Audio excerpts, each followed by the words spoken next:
Assalamualaikum warahmatullahi wabarakatuh.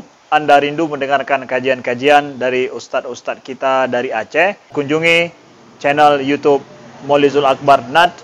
Subscribe, like, share, komen.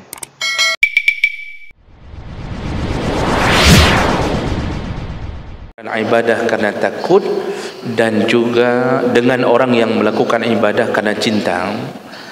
Jadi sebenarnya dua konsep ini, yaitu al-khauf wal-hubbu atau wal-raja, itu sama-sama menjadi pondasi iman. Tidak ada beda antara orang yang melakukan karena takut dan karena cinta. Walaupun nampak zahirnya yang karena cinta itu lebih utama, karena dia tidak mengenal, bukan karena takutnya terhadap neraka, tapi karena cintanya kepada Allah. Dan kalimat ini pernah kita baca, yaitu kalimat dari Rabi'ah Al-Adawiyah yang mengatakan, aku beribadah kepada Allah bukan karena takut dengan nerakamu, tapi juga bukan karena berharap surgamu, tapi aku berharap cintamu. Nah, sebenarnya untuk menggapai cinta Allah memang dibutuhkan rasa takut. Dibutuhkan rasa takut, karena iman itu menanamkan rasa takut, dan dia akan berbuah pada ketakwaan.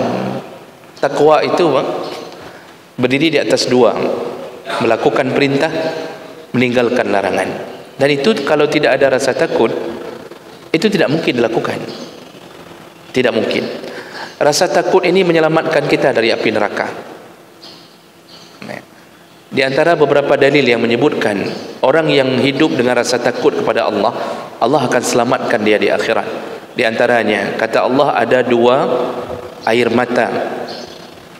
Ada dua mata yang tidak boleh tersentuh api neraka.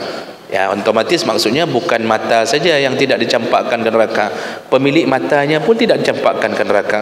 Siapa mereka? Yang pertama, yang mata pernah menangis karena rasa takut, khasyah lillah.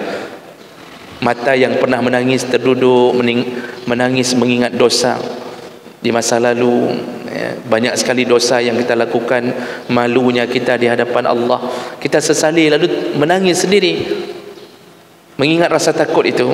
Mata itu haram neraka. Yang kedua, mata yang berjaga-jaga di perbatasan ketika perang jihad fisabilillah, tidak bisa tidur karena mengingat musuh takut menyerang, akhirnya dia kelelahan, matanya sampai sakit, haram neraka. Dalam hadis yang lain disebutkan juga, ada seorang yang mau meninggal dunia, ahli maksiat. Ketika meninggal dunia timbul rasa takutnya, takut disiksa oleh Allah. Lalu dia mengatakan kepada anak-anaknya, wahai anak-anakku, kalau ayah meninggal, tolong bakar jasad ayah, lalu abu pembakaran itu sebarkan ke berbagai penjuru. Sebarkan abu mayat itu, abu pembakaran ayah. Dan ternyata dia meninggal dalam waktu dekat setelah dia wasiatkan itu. Jasadnya dibakar oleh anak-anaknya mengikuti perintah. Di kalangan Bani Israel sebenarnya tidak ada bakar-bakar itu, karena wasiatnya seperti itu, dibakar oleh anaknya. Lalu kemudian abu pembakaran itu disebarkan ke seluruh tempat, dipencar-pencarkan. Nabi kemudian mengatakan, hadis sahih, Nabi mengatakan orang ini lalu bertemu Allah nanti di akhirat. Tapi Nabi sudah dikasih tahu dulu apa kejadiannya. Allah bertanya kepadanya, kenapa engkau menyuruh membakar jasadmu, lalu engkau suruh sebarkan abu ke seluruh penjuru? Dia mengatakan, ya Allah, aku khawatir kalau aku akan menjadi manusia kembali lalu berhadapan denganmu dan engkau mulai menyiksaku dan memasukkanku ke dalam neraka. Jadi logika dia berfikir, dengan abu pembakaran itu disebar, Allah tidak akan bisa lagi, dia berharap dia tidak lagi bisa menjadi bentuk manusia. Tentu dia berfikir itu karena rasa takutnya kepada Allah, jangan lagi jadi manusia. Apa kata Allah? Sebenarnya Allah tahu, pertanyaan Allah itu kan hanya untuk memberi pelajaran. Dengan rasa takutmu kepada aku, maka hari ini ku bebaskan engkau dari api neraka, masuklah ke surga aku. Itu ahli maksiat. Tapi jangan lakukan sekarang. Kita ni yang kira-kira ahli-ahli maksiat belum pernah taubat, jangan suruh bakar badan, karena itu menjadi sebuah keharaman yang baru.